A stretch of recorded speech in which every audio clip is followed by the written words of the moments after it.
El año 2017 fue un año de cambios, vamos a decir. Mi hijo experimentando el estar en un colegio nuevo.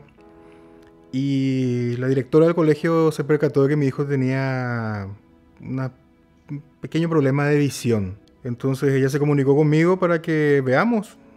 Nosotros no pensamos que iba a ser algo tan delicado. Descubrió que él tenía una neuritis óptica.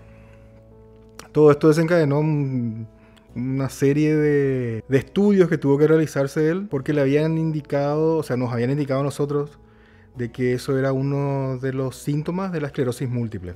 Me costaba entender por qué mi hijo tenía que pasar por algo así. Un chico de 13 años tenga que pasar por esto. Una situación complicada.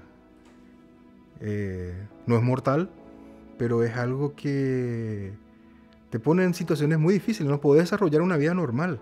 Entonces yo dije, Dios mío, él se va a tener que privar de muchísimas cosas. O sea, cómo la vida tuvo que ponerlo a él en esa situación tan difícil y no a mí. Yo que viví prácticamente y mal viví mi vida de repente en algunas situaciones, dije, me pudo haber pasado a mí. Y un día sentía tan apesadumbrado, parece. Y yo dije, por favor, que mi hijo no tenga que pasar por esto. Prefiero pasar yo eso, sufrir yo, que yo sé que voy a poder soportarlo, antes que él. Y fue un clamor que yo hice en aquel momento en mi patio, me acuerdo bien, porque no estaba nadie en mi casa. Creo que mi hijo incluso ya había vuelto al colegio y demás. Y fuimos con varios neurólogos para tener una respuesta certera de qué era lo que tenía él. Fue evaluado por un neurólogo y él sufrió solamente una lesión. No fue diagnosticado como esclerosis múltiple. Cuando nosotros nos indicaron que no era esclerosis lo que él tenía, o por lo menos que no se podía diagnosticar como una esclerosis, era como que nos relajamos un poco, fue como un respiro. Y 15, 20 días después de que recibimos la noticia de que él iba a estar bajo control nada más, tuve mi primer brote, por lo menos sintomático. Cuando salieron los resultados de las resonancias, el otorrino dijo, no, tienen que ver ya nomás un neurólogo porque aquí se observa que hay algo más. Y el neurólogo me agarra y me dice, no, tienes esclerosis múltiple. ¿Verdad? No sé qué pasa, estábamos saliendo de todo un tema y más o menos que tenga que caer otra vez en lo mismo, que pensábamos que ya estábamos tranquilos, ¿verdad? Para entender bien el diagnóstico de la esclerosis múltiple, hay 4 palabras que tenemos que entender bien. En primer lugar, la palabra sistema nervioso central. El sistema nervioso central está conformado por el cerebro y la médula. La esclerosis múltiple es una enfermedad del sistema nervioso central. Es desmielinizante, es autoinmune y es crónica. Desmielinizante significa que hay una pérdida de la mielina previamente bien constituida. ¿Qué hace la mielina? Se encarga de que el impulso generado por mi cerebro llegue de forma y a tiempo a donde yo envío. Esa pérdida de la mielina se debe, en el caso de la esclerosis múltiple, a un fenómeno autoinmune.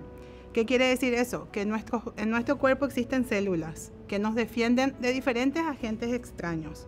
En la esclerosis múltiple, estas células, que en este caso específico son los linfocitos, sufren una especie de confusión. En vez de protegernos de ciertas noxas extrañas, se confunden y atacan a la mielina. Al atacar a la mielina, que es una pequeña capa que bordea las células nerviosas de ese sistema nervioso central que habíamos dicho, se produce una desmielinización o pérdida de esa mielina. Y es crónica porque no se cura. Cuando te dicen esclerosis múltiple, uno se asusta, no porque sepa que es la enfermedad, sino porque te suena feo. Y hay un detalle muy lindo de buscar esclerosis múltiple en internet. La primera imagen que te trae cuando pones esclerosis múltiple es una silla de ruedas. Te trae el peor panorama que uno puede decir, oh, voy a terminar en silla de ruedas. Entonces el primer golpe es fuertísimo. Y hay mucha gente que se queda con esa primera información que recibe. Pero no todas son malas noticias. Existen más de 14 tratamientos aprobados para la enfermedad, así que pese a que no se cura, es una enfermedad tratable y que permite llevar una buena calidad de vida si uno se trata a tiempo. Yo tengo unas remeras que me regaló mi hija, con inscripciones, con mensajes referentes a la esclerosis múltiple, ¿verdad? Y a veces mi señora me dice, ¿te vas a poner otra vez esa remera?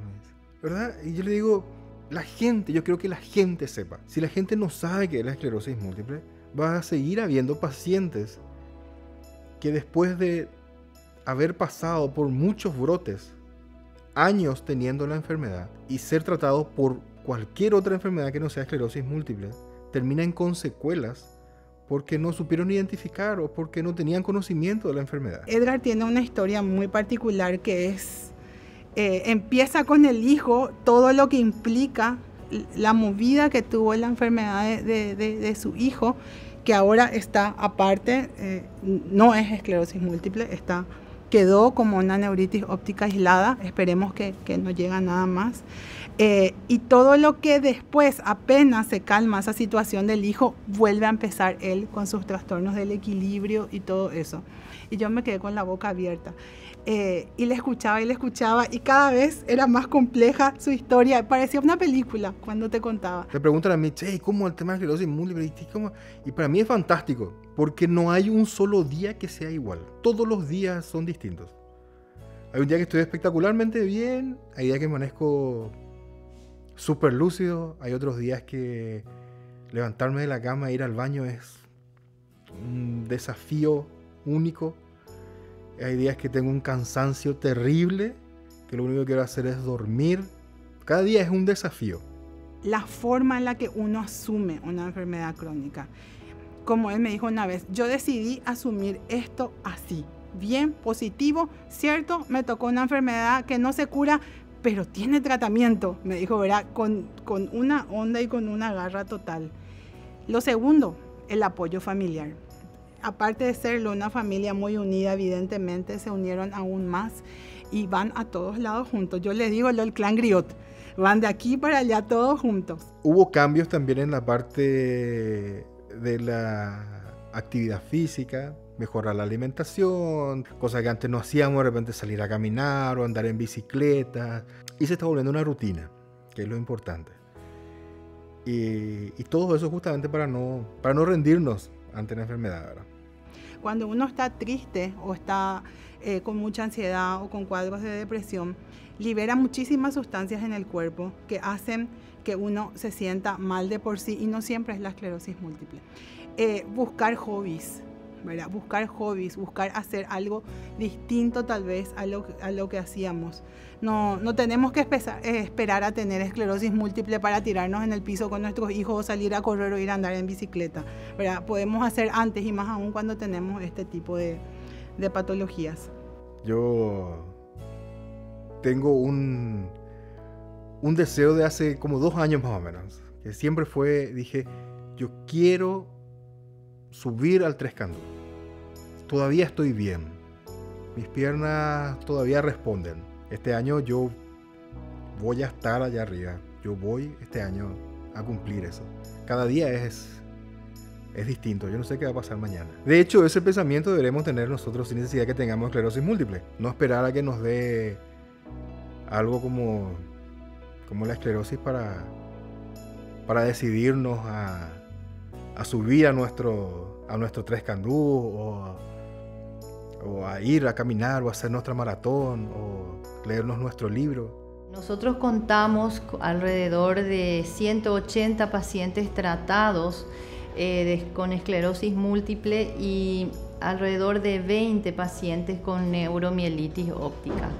Generalmente trabajamos todos los miembros de la Sociedad Paraguaya de Neurología juntos. Todos los neurólogos, miembros de la sociedad, envían pacientes al servicio, al consultorio externo, y vamos haciendo su seguimiento. Edgar está dentro del grupo de pacientes que uno dice que tiene una escala de discapacidad baja. ¿Qué quiere decir eso? Tiene es prácticamente normal en todas sus funciones. Pero sí tiene sus achaques, ¿verdad? Porque suele tener trastornos del equilibrio, por eso algunas veces usa su bastón. Yo le reto cuando usa su bastón, pero él me dice, es para sentirme seguro, doctora. Entonces suele tener algunas reactivaciones de su síntoma principal, que fue el trastorno del equilibrio.